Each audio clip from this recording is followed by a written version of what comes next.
Minute and thank John Hancock for sponsoring us today and our lunch.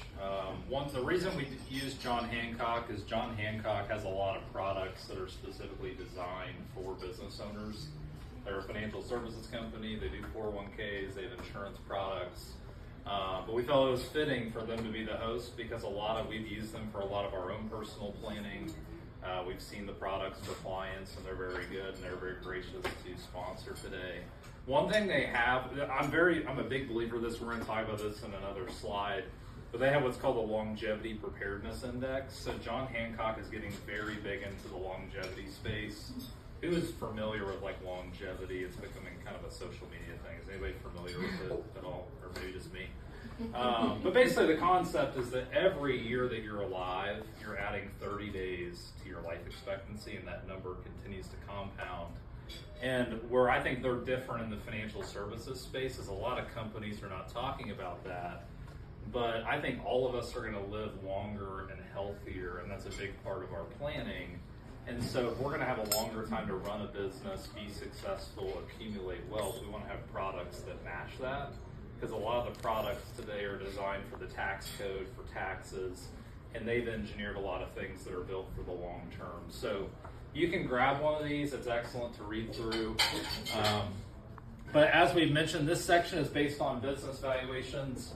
The core of it, and so I've been doing this 10 years, and the core of this topic, what happened is when I got into this business, I started meeting out business owners, successful new business owners, and I would always ask this simple question, what's your business worth?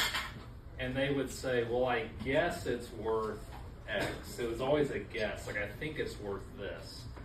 There was never anything concrete. Then my next question would be something about their financials, and then say, oh, well, my accountant handles that, or my CPA handles that, and there was never any details. And when we lifted up the hood of their actual planning, they didn't have anything set up. They didn't have an entity, they didn't have LLCs, they didn't have corporations set up, which is the structure and the framework of what Armene's talking about, is having a structure in place to build upon your asset. Because raise your hand if you own a business here today. Who owns a business? So we have several business owners here. Your business is your biggest asset. And that's where we think of things differently. As a lot of financial advisors, they just want to talk about opening IRAs and selling you an insurance product. We view your business as your biggest asset, and everything has to revolve around that. So until you're clear on what your business is worth, you can't really solve anything else, because every day you're going to work, putting your blood, sweat, and tears in, trying to figure out how am I going to grow this business, how am I going to keep food on the table, how am I going to keep the lights on. And so if you're not clear on the one thing that you're spending every single second of your day trying to run, that's a problem. And if I'm saying that and I'm making you feel insecure, well, you're with 72% of business owners who don't know what their business is worth, which is a problem, because when we don't know what our business is worth, we're underinsured, we're overexposed, and you're unprepared. When it comes to being overexposed and underinsured, what I mean by overexposed is, let's say you own properties. So you're like Jorge. So Jorge said, hey, my LLCs were expired. We use ourselves as the reference. Had somebody fallen on his property and gotten hurt, he could have been sued and had to sell all of his stuff and been taken to the cleaners had he not had his stuff in order. And so by not being protected, not knowing what you're protecting against, you can't have the right protections in place. And so that leaves you exposed. You can't put the right things in place. You could be inadequately insured. Les. And then the unprepared thing. So a big thing, let's say you're in a service business, you have a heating and air company. Well, let's say somebody walks in the door and they say, hey, I have a lot of money. I want to buy your heating and air company. And they offer you $1 million for it. And you have no idea. You might be in the middle of something. You might be going through a divorce. You might be having financial issues. You may have back taxes. And you might be like, oh my gosh, $1 million is going to solve all of my problems. I'm going to take $1 million today. But if you don't know, you may be leaving $500,000 on the table. You could be leaving money. So when you're not clear and you're not prepared, you can be taken advantage of. And the person with the most information always wins in business conversations. And so if you're equipped on knowing what your business is worth, you can be prepared. Okay, now I'm ready, sorry.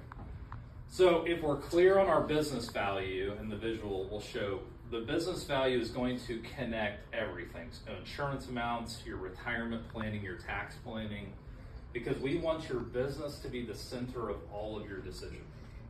So based on what Harmony talked about, if you have structure, now you know that cash flow of what's coming in, so you know how to spend money accordingly.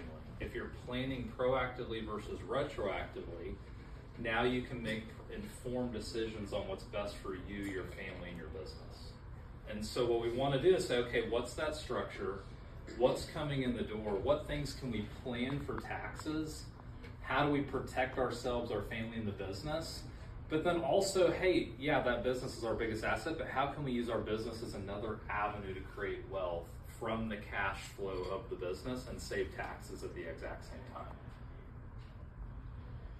So as I'm saying, you'd be like, okay, how do I value my business? Is it super complex? And yes, there is complexity, but an easy way that we can essentially value a business is what's called seller's discretionary earnings. So if you own a business, we take your net profit plus your salary, whatever you're paying, plus add backs. So what add backs are, or let's say you have a business and you go buy a truck and you're using your truck to pay for, or the business to pay for the truck. That's an add back.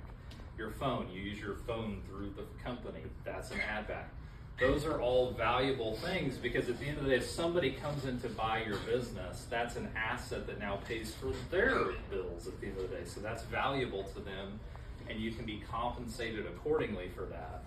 So we're able to take whatever your seller's discretionary earnings is, and where we pull that from is your tax returns. So going back to structure, when we're missing structure, the biggest mistake that business owners make is they don't have anything in place, their taxes are a mess, they don't keep a profit and loss, and when everything is all over the books, we have no paper trail to say, hey, what has this been growing, what is it worth in the past and going forward?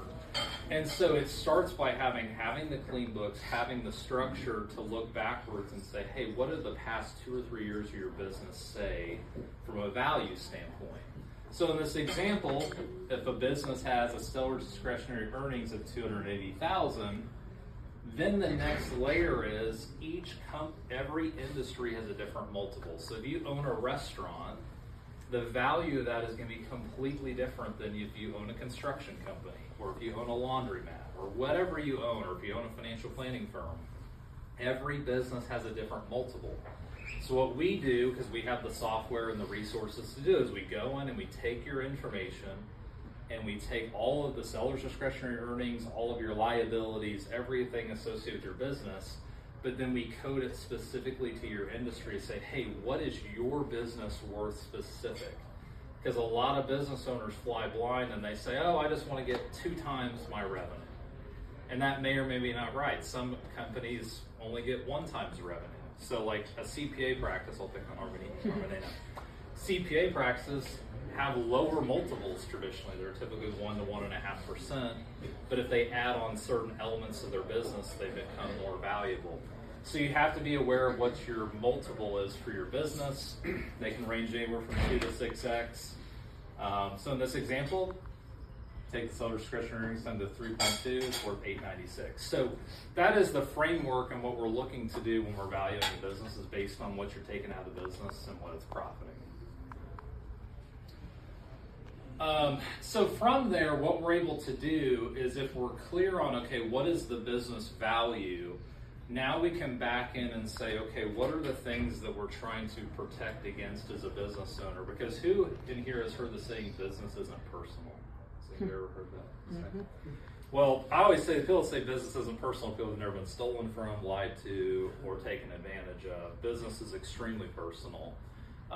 And so what we want to do is say, hey, if your business is personal to your personal financial planning, we need to protect you. And so if we're then aware, because what we can quantify from our valuations is, okay, how much umbrella insurance, how much general liability do you need? And what those do is those are a pour over. So once again, I'll pick on Jorge. He may want umbrella insurance because, yes, maybe he has a good net worth, but if he gets hit in a fender, he's in a fender bender or somebody falls on his property, The common mistake is people say, oh my gosh, I have an LLC, I'm protected. An LLC does not protect you from everything. It does not protect all of your assets. And so what you need umbrella insurance, and you need liability insurance to protect you in case the attorneys get excited and they see an opportunity to say, oh my gosh, we can get $2 million from Jorge today. Well, you want the insurance to pay for that. So, but the only way that you're going to be adequately insured is if you know what the business is worth to get the right amount of insurance in place. Key person insurance. What is key person insurance? And this is a John Hancock plug.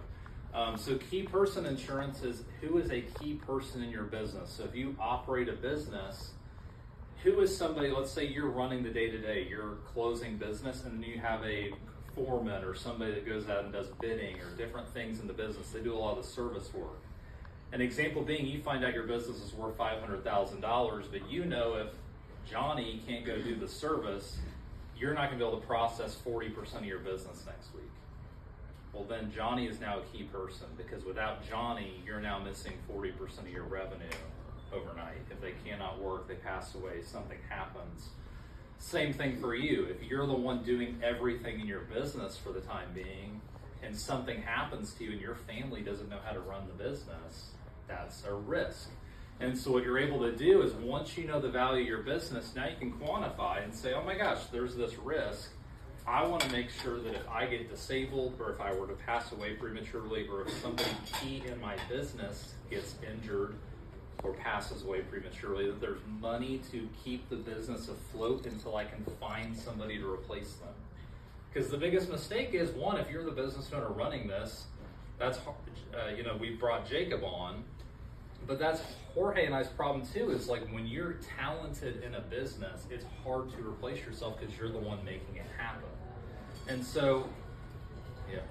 It's hard to replace but also, if you have really good people, it's hard to find really good people. And so it's going to take time to find the right replacement. So these are all important things. And like I've said about John Hancock, key person insurance, umbrella insurance, these are all very inexpensive things. If your business, if you have a key person who's worth $500,000 to you, you can do that for $20 a month, with a John Hancock or a company like that, or you can design it into a retirement plan.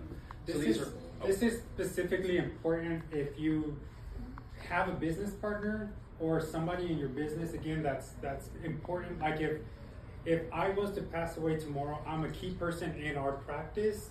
He would get the lump sum of money to keep operations going as if I was still here. So that's what the key person is. It's not like just life insurance where that's beneficiary of your family. It's for you're protecting your business. Does that make sense? So the family may say, well, we don't want to give you no money. That was your guys' thing. Does that make sense? So he's protecting the business, and I'm protecting the business by protecting him, and he's protecting me. Does that make sense? So that's what all of that component is. And I'm glad you said that. So key person and buy-sell planning are very similar. So let's say you do have a business partner like Jorge and I are. Here's a risk, and we've done this planning, and we use John Hancock for ourselves. But what you want to make sure is, so my wife is great. She knows nothing about financial planning or money or anything. So if something happened to me, what we don't want to case is that she now becomes 50-50 business partners with Jorge, and she now has a voting share to tell him how to run a financial planning business because she's financially motivated. We laugh, but those situations happen where something happens to somebody, and all of a sudden somebody with an opinion that doesn't know anything now gets to make financial decisions. So now, what we were able to do is say, hey, if something happens to me or something happens to Jorge, there's something in place that pays that off, tax-free. So we'll talk about that more on another slide and more in depth, but very important to take care of. Oh, yeah, sorry. So once again, just as a summary, when you don't have the valuation, everything's a guess. So many I'll just pick on financial advisors more than insurance agents, but financial advisors, a lot of times when it comes to key person conversations, they say, oh, what's your revenue? And once again, it's the I think, it's the I guess conversation. And then they say, oh yeah, you just need XYZ amount of coverage. Well, that's not the appropriate way to do it. It's not right size to your business. So once we know the valuation, we know what the business is worth, we can actually get the tailored numbers that are specific to your business and what's important in each demographic. So this is just an example. So this was a business owner that I met with that had the I think conversation. I think it's worth $800,000. And so then I'm going through my questions. I say, okay, so now that you think it's worth $800,000, do you have anything in place, you know, if something were to happen, these conversations? And he's super arrogant and proud, and he's like, yeah, I've done $500,000 of life insurance. I've got $1 million of umbrella. Now, he was willing to admit that he didn't have a buy-sell in place with his business partner. But when we did the valuation, his business was worth $2.1 million. So his key person only covered 24% of the exposure. And so when he was flying blind, he was completely unaware that he was underinsured. And so we were able to do is update the key person I should have had as 1.5 million, and then the umbrella amount should have been 3 million that we recommended him do with his P&C agent. So ultimately, it all comes down to the numbers, and it's once again little differences. The difference between 500,000 and 1.5 million, you know, from a life insurance perspective, is hardly anything per month. Umbrella insurance, we have several insurance people in the crowd. Umbrella insurance is dirt cheap. The difference between 3 million and $1 million is probably 10, 20 bucks a month. It's probably not very much. So the question I want you to ask yourself is, if you're gone tomorrow or something, and gone it doesn't mean you've passed away. It could be, hey, something's happened to me where I don't want to be in the business. I'm not able to be in the business. Is your business protected, or is it exposed? Or if you're meeting with business owners, do you believe that they're exposed because they're missing all the details? That could be the key person gap. It could be the buy-sell, where once again, you know they have a business partner and you know they don't have all their ducks in a row, or you know you don't have all your ducks in a row, and you want to make sure, hey, I don't want another silent business partner stepping in that I don't know. Or, hey, if something happened to me and I'm out driving a truck for a living or something, and I want to make sure that I'm not going to get taken to the cleaners by an attorney who's trying to capitalize on the situation. So just ask that question, am I protected or am I exposed? And that'll help unlock the conversation. So ultimately, really what we do with business owners when it comes to valuations is we use that as the starter, as business planning that leads into personal planning. So we use that to calculate, okay, what's the business worth, identify gaps, both insurance, tax, retirement, identifying where the gaps exist. And the great thing is, and a lot of times it's a 40 to 60 minute conversation where we can identify all the opportunities and start moving forward on making changes to positively impact the business. So if that's something you'd be interested in, we have a QR code where you can tell us, hey, this is something I want to start a conversation on. But we'll move on to the next section.